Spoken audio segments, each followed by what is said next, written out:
মনের সরল বিশ্বাসে রূপ এগিয়ে চললেও রূপের ছোট ভাই রনাকের জীবন ঠিক চলতে দিল না দিবাকর। পিতৃত্ববোধের মোড়কে সে রনাককে ধৃতরাষ্ট্রের মতন প্রশ্রয় দিল। আসলে বাণীর কোল ঘেঁষা হয়ে যাওয়ার পরেই দিবাকর সুযোগ পেল রনাকের জীবনকে নিয়ে খেলা। ঘাট প্রতিঘাটে, জীবনে মরণে শোক নিয়ে পাথরের মতন রাঙাবউ বহন করে নিয়ে চলছিলেন। লীলাবতীও অশোক হারা হয়ে টেনে নিয়ে যাচ্ছিল তার নির্যাসের ভার।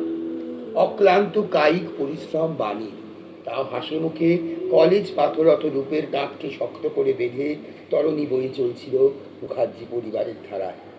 6 বছর প্যারালাইসিস জীবনে সন্তান শোকরত সাধী বিধবা রমণী রাঙাবো ইউরিনাল ইনফেকশনে আক্রান্ত হয়ে পড়লেন জলে।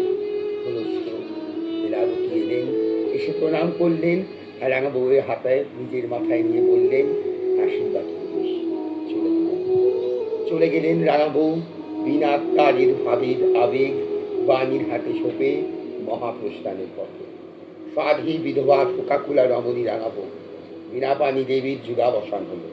রয়ে গেলেন লীলাবতী